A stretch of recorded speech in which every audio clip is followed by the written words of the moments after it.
If you haven't seen the previous video, please do so. In it, we define the curl of f, which is del cross f. I said that there were two ways that the del operator can act on a vector field, and the other way is as a dot product, and it is called the divergence of f, and it is del dot f. Del dot f is the del vector, so the partial with respect to x, the partial with respect to y, and the partial with respect to z, dotted with p, q, and r, the components of the vector field. And we end up with the partial of p with respect to x, and since it's a dot product, we end up with a sum, so plus the partial of q with respect to y, plus the partial of r with respect to z. Note that the result is a scalar field or a scalar function, and that is characteristic of a dot product. So the cross product will yield a vector, and the dot product will yield a scalar, function field, vector field, scalar field, that sort of thing. One memory tool I want to provide you with is that the curl uses the cross product. And I'd like to note that those both start with a C. The divergence is expressed as a dot product. And those, of course, both start with a D. So that's one way to keep them straight. Now let's see what the curl and divergence look like on a vector field. For the vector field x cubed yz squared j plus y to the fourth z cubed k, we're going to find the curl of f and the divergence of f. First, for the curl. The curl of f is equal to del cross f, and we're going to flesh out the determinant.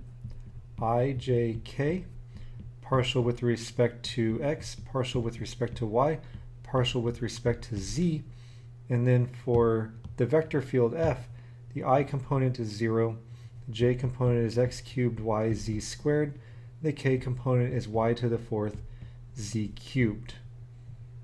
Go ahead and pause the video here and crank it out.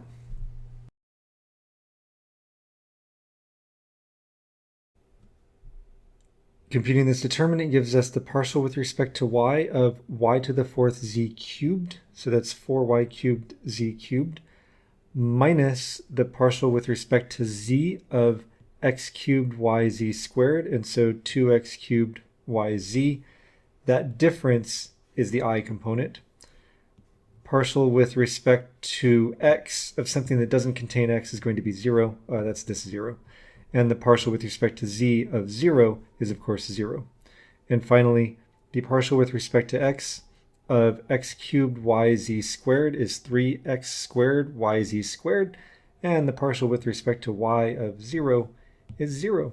So we finally end up with the quantity of 4y cubed z cubed minus 2x cubed yz I plus 3x squared y z squared k. Now let's look at the divergence of f. The divergence of f is del dot f, and I tend to write my divergence with dot products generally with angle brackets.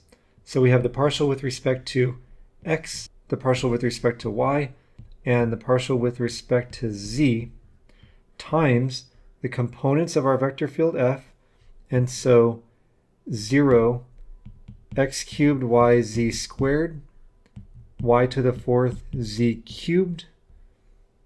We'll just go ahead and do this one here. The partial with respect to x of 0 is 0. The partial with respect to y of x cubed yz squared is simply x cubed z squared. And remember, this is a dot product, so we're summing things. And the partial with respect to z of y to the fourth z cubed is going to be 3y to the fourth z squared. We have here the curl of f and the divergence of f. Now that we've seen how to compute curl and divergence, what are they? Some of their applications are in fluid dynamics. If we imagine a fluid moving around, the fluid might swirl, and the swirling about a point x, y, z would swirl about an axis, and that axis is the vector, that is the curl of f. The length of the vector, which is the curl of f, is an indicator of how quickly the particles are swirling about. If it happens that the curl of f is the zero vector at a point P, then f is said to be irrotational at P.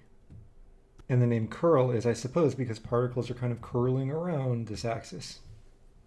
The divergence of f measures a fluid flow, and its name relates to the tendency of particles to want to diverge from a particular point. If the divergence of f happens to be zero, the number, right, the scalar, not the zero vector, because divergence is dot product, then f is said to be incompressible. That gives us some language to use in the event that either the curl or the divergence is zero. Our next theorem describes a different situation. If the vector field f given by pi plus qj plus rk is a vector field on R3, and its component functions p, q, and r have continuous second-order partial derivatives, then the divergence of the curl of f is equal to 0. To confirm this, let's look at what is meant by the divergence of the curl of f. It is del dot, that's the divergence part, del cross f, and that's the curl part.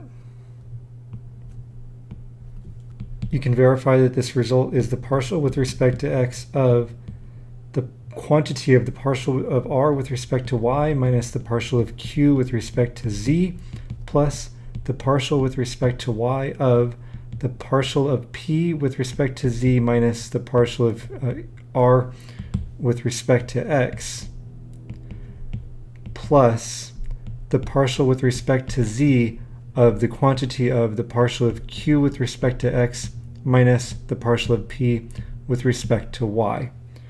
What you end up with is three pairs of second mixed partial derivatives, which all zeroes out, again, by Clairaut's theorem. Notice that we can talk about the divergence of the curl of f because the curl of f gives a vector, the divergence is a vector, we can dot those two together. We cannot talk about the curl of the divergence of f because then we would be trying to cross a vector with a scalar function, and that doesn't have a meaning.